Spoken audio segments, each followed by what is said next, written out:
So, of my many years, I did not know this. I pretty much spent my entire life trying to clear up my skin, I'd say since teenage years. But when I moved to a certain state, I noticed people's skin was a different kind of acne. And I would see it and I would think, oh God, that's really bad. Still, it didn't happen to me. And then a few years later, I was getting the same kind of scarring that I saw on other people.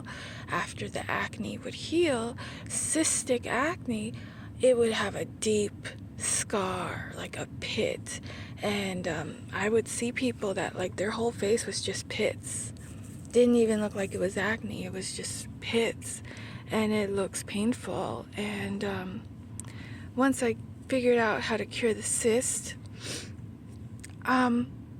I used to think it was a hormonal thing. I really don't think it is anymore. I think there was a certain pesticide in the environment, and it turns out, or I thought it was a fungus, but now, many years later, the description and the images match perfectly with what people had on their face, a form of acne, after being sprayed with Agent Orange. And the dioxin in the chemicals causes this form of acne. So you're gonna buy all these creams, and I bought tons of creams and different brands, famous brands. I spent a lot of money at Sephora on makeup and acne, and I even did commercials for some stupid product that when I looked up the ingredients actually caused acne. So one, it could have been an environment. Two, it could have been in the products themselves. There were banned ingredients in the particular one that I did a commercial for, where I'm crying my eyes out, and they take images of your face before and after, supposedly, but it's just an adjustment of the lighting. So my face looked clearer, and I didn't actually use the product. I think I did initially, and then I stopped because I was getting really painful pustules, deep, like don't come to the surface, painful pustules. Like you can't cover this with makeup. It's just a big bump on your face.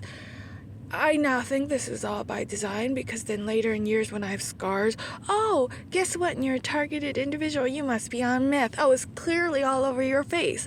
No, they damage you, and then the result of the damage, they claim is drugs. It's sick. It's sick. And if you're gonna be butthurt about it, if you let them get you mad about the damage they've caused or the words they used against you, there's certain things they can't use on me anymore. I'm just over it. I don't give a... I don't want to be attractive to these people. I don't. I'm not trying to get their gaze. When I was young and pretty and everything they wanted, oh, it still wasn't good enough. Oh yeah, I got called to the casting couch because I wasn't good enough. They gotta knock you down. I'm being called this by little teeny peeny weenies, probably. Not interested in seeing what was downstairs. Big, fat, pot belly, you know what, pigs run in the back doors of these shows. You know what I mean. So the same thing the models went through. I was offered model apartment. Thank God I didn't do that.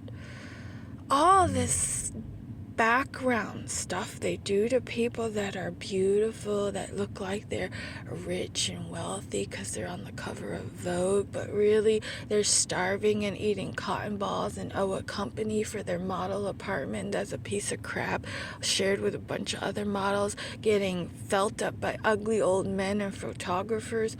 Yeah, all of that. So maybe my pustules and my, at the time, not the desirable shape, and now extremely preferable people injecting their buttocks to get my shape, which is like so ironic. Like everything that they pretended that I was not good enough for is the exact body type they're all going after. Even the scarring on my face all of a sudden is a thing to get dark shadows in the same spots as my face. How the hell does that happen? I mean, I guess thank you, but really I don't care about their standards because I don't want to be desirable by these people. And I don't have any monetary gain if they mimic me. But I guess you're welcome for the inspiration. Where's my cut? But what's saddening is it's damaging people who don't naturally have that shape that I always had. It's sick. So if you're suffering with cystic acne, pitted skin, like really deep scarring, I highly suggest you look up dioxin and the acne that's caused by Agent Orange. And what's sick is it's fat soluble, it's not water soluble. So it goes into your fat cells and it's stored there. And that makes another sense for another thing that I feel got damaged after I stupidly joined their trials for pills that were supposed to cure acne, by the way, but actually cause weight gain and other issues that I didn't have previously. It leads right back to the same people, the same corporations, the same companies poisoning everything God gave us and then selling us the cure. Even if it's years later and it's indirectly, they know they're making customers. It's so sickening. And if you want to get off of their consumerism, well, you got to go back to basics. Are you allowed to grow your own cotton? Can you grow your own cotton?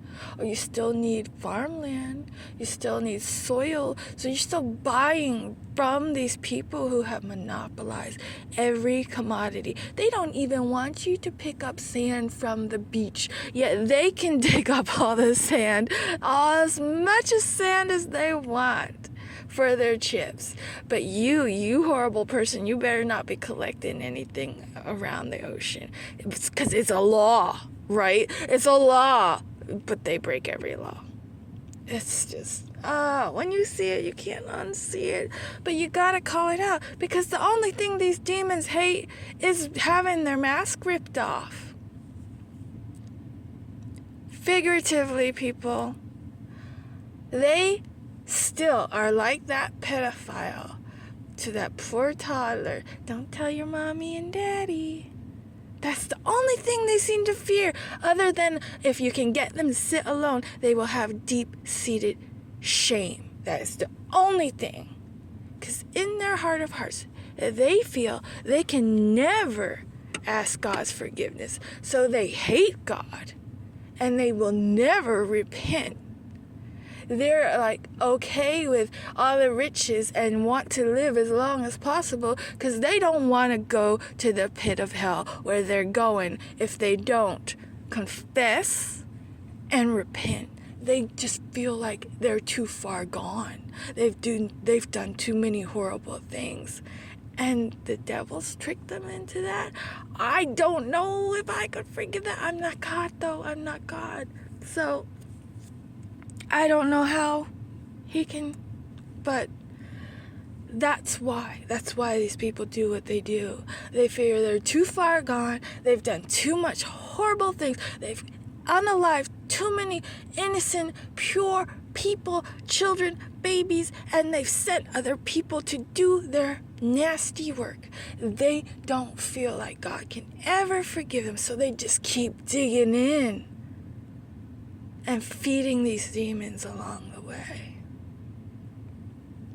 So if you're still wondering why, because, even for the most mundane things like opening up plastic packaging, why? Because they need that frustration. They feed on that anger. That when you get cut off and you flip that person up, they're feeding off of all that all the time. They can't stand you having the basics and actually getting to the level where you're like, I'm done. I don't need anything else. I'm good. They don't want that. No. They need your fear, your anger, your exhaustion. It's sick. It's really sick. I don't know the cure other than God. Just please just start knocking these people out. Just like zip, zip, zip. Let's see some supernatural zapping because they're so sick.